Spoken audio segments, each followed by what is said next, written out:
대한민국 헌법 제11조 1항 모든 국민은 법 앞에 평등하다.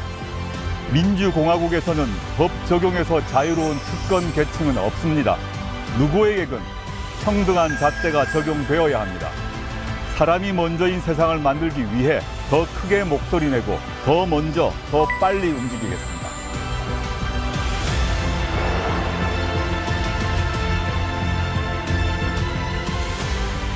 안녕하십니까.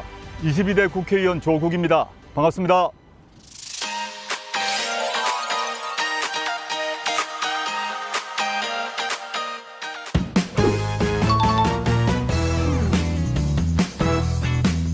당선 축하해. 감사합니다. 외모 만족해? 연구합니다. 쉬는 시간엔 스트레칭해. 애창곡 뭐야? 홀로 아리랑. 뭘 제일 잘해? 사람 만나기. 돌풍의 힘은? 국민의 염원. 하고 싶은 말. 당원 가입해. 작년부터 오랫동안 고민을 했고요. 제가 이제 윤석열 정권 출범 이후 2년을 보면서 저 스스로도 공분을 가지고 있었고 이걸 어떻게 해야 될 것인가에 대한 고민이 많았겠죠. 제가 부족함이 있지만 제가 해야 될 일이 있고 제가 또 바꿀 수 있을 것 같다는 생각을 해서 결행을 했다라고 보시면 되겠습니다.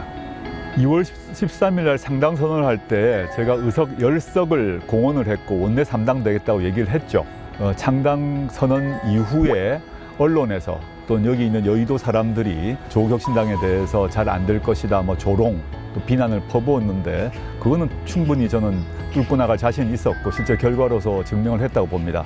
제가 이제 첫 번째 크게 감동을 받았던 분은 제가 광주 충장로에 있는 우체국 거리 연설을 했습니다. 거기 계셨던 시민이 저를 안으면서 했던 말이 첫 마디가 견뎌줘서 고맙다 이런 말씀을 하셨고 다음 말은 자기가 하고 싶은 말을 대신 해줘서 고맙다 이렇게 하셨어요. 그 두 마디가 전국에 계신 모든 시민들의 마음을 압축하는 말이었고 그게 저에게 큰 힘을 주었어요. 그 다음에 이제 부산 서면에 가서 똑같이 거리 연설을 했습니다. 광주 첫 번째 연설이라서 저를 위로하고 손을 잡아주고 안아주고 이런 느낌이었다면 부산은 저에 대해서 힘을 내라. 우리가 옆에서 도와주겠다. 이런 아주 강한 메시지가 전달되어서 그 두 지역의 메시지가 또 그 말씀이 아주 기억이 납니다.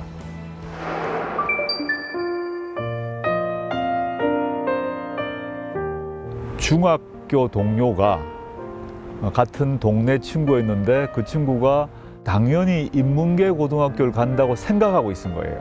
똑똑한 친구였고 저하고 친한 친구인데 근데 그 친구는 상고를 가기로 선택을 했어요. 제가 뭣도 모르고 하굣길에 얘 너 왜 상고를 가냐라고 물어봤어요. 철이 없어서. 그랬더니 그 표정을 잊을 수가 없죠. 집안이 어려웠기 때문이었겠죠. 그래서 이게 다른 조건의 삶이 있구나. 두 번째 제가 세상에 눈뜨고 된 거는 고등학교 시절인데 당시 부마항쟁이 이제 부산에서 일어났습니다. 거기에 중무장을 한 군인들이 쫙 깔리고 장갑차가 들어왔어요. 그때 너무 놀랐어요. 유신 말기인데 진압 부대가 와서 그 소방서 물을 뿌리는데 거기에 그 염색약이 들어있어요. 뿌리면 몸에 붉은색, 파란색이 묻지 않습니까? 그럼 그런 학생만 잡아서 검문 검색을 하는 거죠. 20대 시절은 많이 알고 있는 우리 박종철 열사가 제 고등학교 후배, 대학 후배인데 남영동에서 물고문으로 죽었지 않습니까? 그리고 제 친한 친구들은 집회 시위했다고 징역 1년에서 3년까지 살고 있는 상황이었기 때문에 20대 청년으로서 그런 상황을 납득하고 이해하기가 너무 힘들었어요. 그런 것들에 대한 분노가 쌓였던 것 같고 독재 정권은 도저히 그 민주공화국에 반하는 것이고 나로서는 용납할 수가 없다 이런 생각들이 제 심장에 박혔던 것 같습니다. 그건 지금도 마찬가지죠.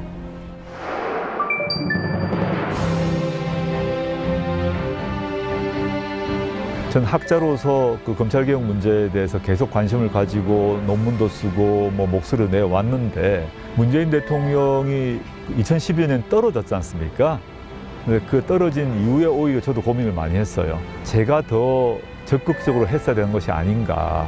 학교에서 시민사회단체에서 발언하는 것만으로 불충분하지 않았던가 생각을 했습니다. 그래서 욕을 먹더라도 비판을 받더라도 문재인 후보가 대통령이 되시면 어떤 방식으로 난 참여한다라고 마음을 먹었고 당선되면 같이 가자 해서 그럽시다 하고 같이 갔죠.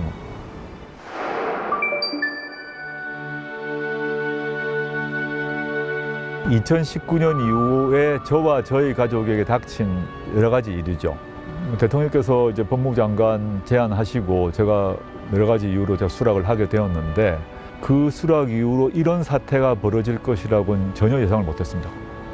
영장 청구 심사를 기다리고 기소되고 재판받는 것들을 이제 지켜보고 견디는 것은 직접 경험하지 않으면 아마 그 상상하지 못할 것일 거라고 생각합니다.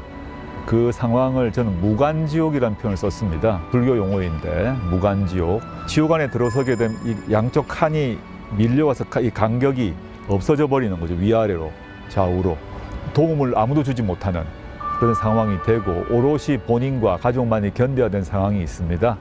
저희 어머니께서 이제 독실한 가톨릭 신자신데 신앙으로 버틴 거 외에 당신의 며느리 수감 생활을 해서 1150일 그 구치소에 있었지 않습니까? 근데 어머니께서 나중에 말씀하시더라고요. 그 기간 동안 나는 이 찬방에서 자야겠다라고 하셔서 제가 울컥했죠. 지금은 아마 난방하시겠죠? 가끔 울기도 하십니까? 지금 울 시간이 없네요. 근데 2019년 이후로 수사받는 시간에는 혼자 서재에서 운 적이 있습니다.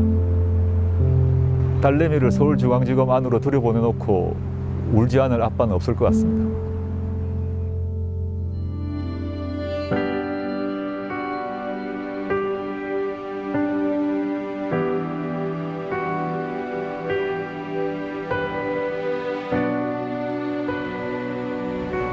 그 가족과 동지들의 그 힘이죠. 많은 사람이 떠나갔지만 떠나가지 않은 사람들, 그리고 손을 잡아준 사람들이 소중하고, 그 다음에 더 중요한 힘은 그 실제 일면식도 없고 어떠한 인연도 없지만 2019년에 서초동을 가득 채웠던 촛불 시민들이라고 생각합니다. 그분들이 없었더라면 제가 버티지 못했을 겁니다. 그 촛불 시민들의 그 성원과 마음에 빚 갚는다는 마음으로 저는 창당을 했다고도 감히 말씀드릴 수 있습니다.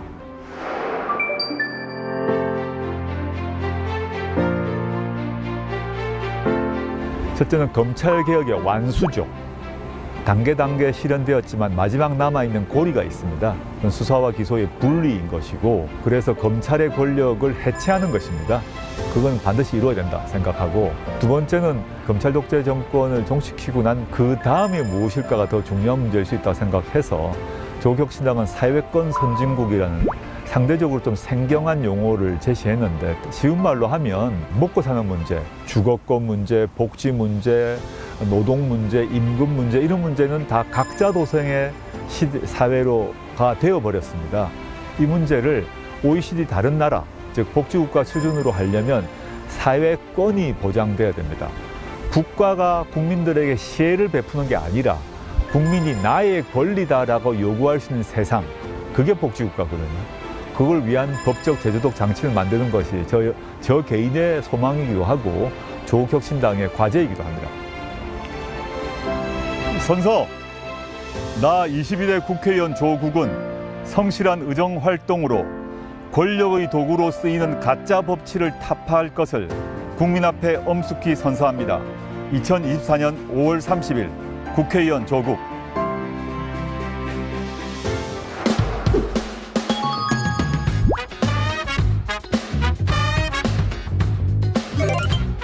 요즘 유행하는 밸런스 게임 아시나요? 민트 초코 대 파인애플 피자. 저는 파인애플 피자입니다. 저 민트 초코 아주 싫어합니다. 파인애플 피자는 드셔보신 적 있으세요? 전 이태리 사람이 아니서 그런지 괜찮더라고요.